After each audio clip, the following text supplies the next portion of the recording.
Assalamualaikum warahmatullahi wabarakatuh. Halo anak-anak, bagaimana kabar kalian pada pagi hari ini? Ya, saya harapkan semua dalam keadaan sehat, selamat, dan tetap semangat untuk mengikuti pembelajaran kita pada pagi hari ini. Ya, kita masih belajar dengan matematika yang pada materi ini masih merupakan lanjutan daripada materi perbandingan.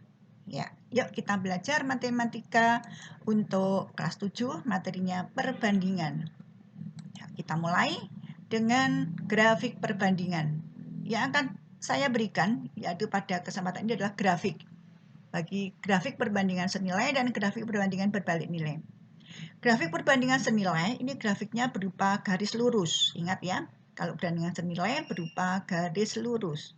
Sedangkan grafik untuk perbandingan berbalik nilai itu berupa kurva. Ya, itu adalah perbedaan antara grafik perbandingan senilai dan perbandingan berbalik nilai. Saya mulai dengan grafik perbandingan senilai. Contohnya ini adalah contoh dari soal perbandingan senilai. Harga 3 buku adalah 12.000. Dari tabel ini kita bisa menghitung. Kalau harga 3 buku 12.000 berarti harga satu bukunya 4.000. 12 dibagi 3, 12.000 dibagi 3. Sehingga kalau harga 2 buku, ya 2 kali 4.000, 8.000. Harga 4 buku, ya 4 kali 4.000, 16.000. Harga 5 buku, 20.000. Jika di sini banyaknya buku bertambah dan banyaknya harga juga ikut bertambah, maka perbandingannya adalah merupakan perbandingan senilai. Maka grafiknya di sini bisa kalian lihat bahwa kalau satu buku harga 4.000, kalau 2 buku harga 8.000, kalau 3 buku harga 12.000, 4 buku harganya 16.000, 5 buku harganya 20.000. Jika titik-titik ini digabungkan, maka akan membuat suatu garis lurus.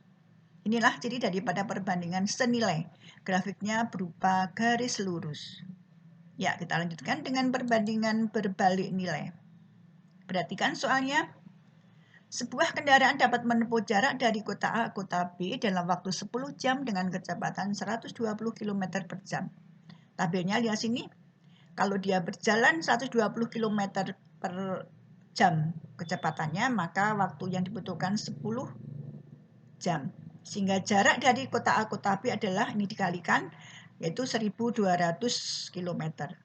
Sehingga kalau menggunakan kecepatan 60 km per jam, maka waktunya adalah 1.200 dibagi 60, 20 jam. Kalau menggunakan kecepatan 80 km per jam, maka waktunya adalah 1.200 dibagi 80, yaitu 15 jam. Kalau menggunakan kecepatan 100 km per jam, maka waktu yang digunakan adalah 1.200 dibagi 100, 12 jam. Kalau menggunakan kecepatan 160 km per jam, maka waktu yang dibutuhkan adalah berapa? 1.200 dibagi 160, yaitu 7,5 jam. Kalau kecepatannya 200 km per jam, maka waktu yang dipakai adalah 6 jam. Dari soal tersebut, kamu bisa melihat gambarnya di sini, grafiknya. Ini grafiknya yang garis yang vertikal untuk kecepatan dalam kilometer per jam, sedangkan garis yang horizontal adalah untuk waktu dalam jam.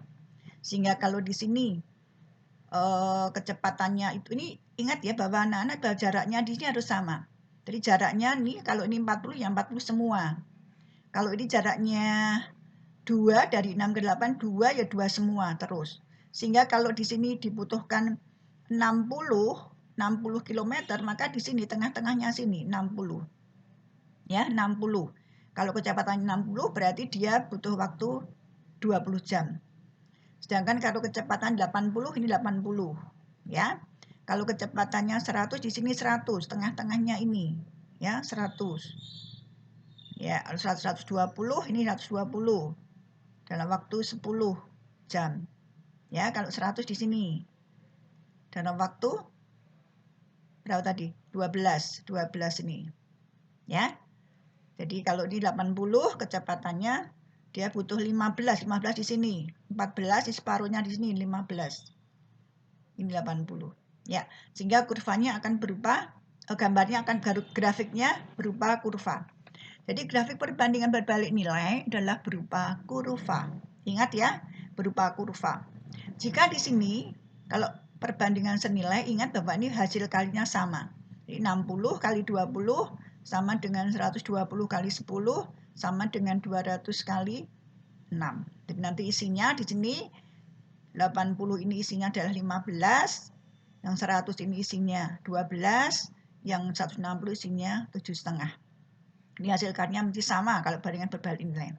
Begitu? Sudah paham ya? Untuk grafik perbandingan senilai dan grafik perbandingan berbalik nilai. Kita lanjutkan. Sekarang dengan soalnya, perhatikan. Soalnya. Ibu membeli, maaf ini membeli ya, bukan membuat ya. Ibu membeli 3 kg buah naga dengan harga 27.000. Maka tabelnya yang kalian lengkapi ini banyaknya buah naga, ini harganya. Kalau 3 buah naga harganya 27.000, maka kalau ini perbandingan senilai. Karena semakin banyak buah naga yang dibeli, maka harganya juga akan semakin bertambah banyak. Ya. Jadi kalau 3 buah naga harganya 27.000, kalau 1 buah naga harganya 27 dibagi 3, 9.000. Kalau 2 berapa? Kalau 4 berapa? Kalau 5 harganya berapa? Nanti setelah ini kalian selesaikan tabelnya, kalian buat grafiknya. Ingat bahwa grafik perbandingan senilai itu berupa garis lurus. Ya, berupa garis lurus.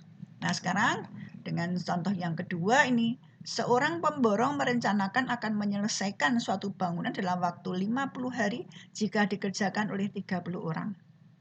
Jadi kalau pekerjanya bertambah banyak, maka lebih cepat selesai. Kalau pekerjanya berkurang, maka lebih lama selesainya. Nah, sekarang perhatikan, nih banyaknya pekerja, yang ini adalah lama hari.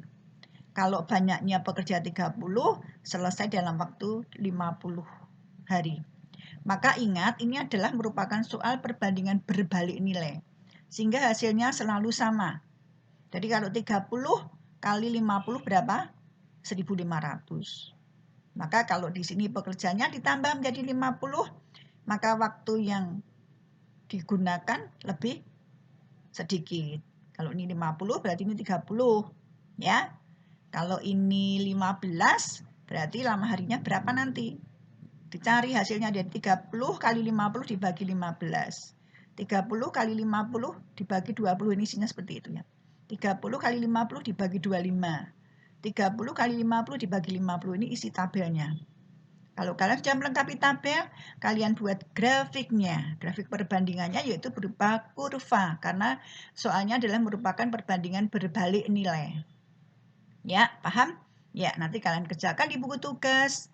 Ya, dengan rapi, dengan benar, dengan bisa melihat di buku paket, sehingga nanti kalian akan mengerjakan soal dengan lancar dan hasilnya maksimal. Baik. Ya, anak-anak, demikianlah keterangan saya untuk materi kali ini. Semoga kalian bisa mengerjakan semua soal dan bisa paham dengan apa yang saya terangkan. Apabila kalian belum paham, kalian bisa buka buku paket atau buka di media sosial yang lain, ya, di internet. Dengan melalui internet nanti kalian akan bisa mempermudah kalian belajar. Ya, saya kira demikian dulu. Kalau ada salah kata saya mohon maaf. Ya, sekian, terima kasih. Assalamualaikum warahmatullahi wabarakatuh. Terima kasih.